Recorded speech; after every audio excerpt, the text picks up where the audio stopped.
ನಮಸ್ಕಾರ, ನೀವು ನೋಡ್ತಾ ಇದ್ದೀರಾ ನ್ಯೂಸ್ ಫಸ್ಟ್. ನಾನು ವಿದ್ಯೇಶ್ವರಿ. ಈ ಕ್ಷಣದ ಪ್ರಮುಖ ಸುದ್ದಿಗಳನ್ನು ನೋಡ್ತಾ ಹೋಗೋಣ. ಅದಕ್ಕೂ ಮೊದಲು ಹೆಡ್ಲೈನ್ಸ್. ಬಿಜೆಪಿ ಸಂಸದರೆಲ್ಲ ಶೋ ಪೀಸ್ಗಳು. ದೆಹಲಿಗೆ ಹೋಗೋದು, ಟಿಎಡಿಎ ತಗೊಂಡು ಬರೋದು. ರಾಜ್ಯದ ಪರ ಯಾರೂ ಧ್ವನಿ ಎತ್ತಿಲ್ಲ. ಇದರರ್ಥ ರಾಜ್ಯ ಬಿಜೆಪಿಯಲ್ಲಿ ಯಾರೂ ಗಂಡಸರಿಲ್ಲ ಅಂತ ಶಾಸಕ ಎಚ್.ಸಿ. ಬಾಲಕೃಷ್ಣ ವಾಗ್ದಾಳಿ. ಸೋಮಣ್ಣ ತುಮಕೂರಿಗೆ ಬರಲಿ ಅಂತ ಹಲವರ ಭಾವನೆ ಇದೆ. ಅಂತಿಮವಾಗಿ ಹೈಕಮಾಂಡ್ ಹೇಳಿದಂತೆ ಮಾಡ್ತೀವಿ. ತುಮಕೂರು ಸ್ಪರ್ಧೆ ಬಗ್ಗೆ ಮಾಜಿ ಸಚಿವ ವಿ ಸೋಮಣ್ಣ ಪ್ರತಿಕ್ರಿಯೆ.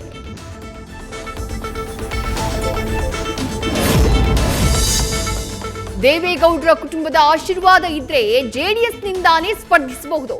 ನನ್ನ ಮಗ ಕೂಡ ಚಿಕ್ಕಬಳ್ಳಾಪುರ ಲೋಕಸಭಾ ಕ್ಷೇತ್ರದ ಪ್ರಬಲ ಟಿಕೆಟ್ ಆಕಾಂಕ್ಷಿ. ಡಾಕ್ಟರ್ ಕೆ ಸುಧಾಕರ್ಗೆ ಎಸ್ಆರ್ ವಿಶ್ವನಾಥ್ ಟಾಂಗ್.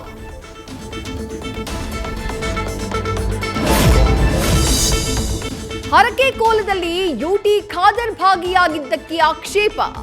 ಯಾರೋ ಒಬ್ಬ ಗೀಚಿದ್ರೆ 100 ಜನ ಒಪ್ಪಿಕೊಳ್ಳಲ್ಲ. ಕೋಲಕ್ಕೆ ಗೌರವ ಕೊಡುವುದು ನಮ್ಮ ಸಂಸ್ಕೃತಿ ಅಂತ ಸ್ಪೀಕರ್ ಖಾದರ್ ಸ್ಪಷ್ಟನೆ.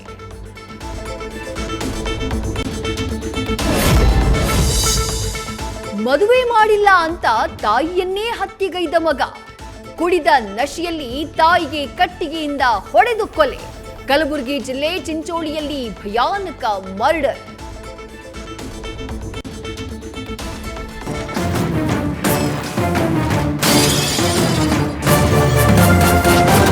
ನ್ಯೂಸ್ ಫಸ್ಟ್, ನಿರ್ಭೀತಿಯಿಂದ ನಿಮ್ಮ ಪರವಾಗಿ.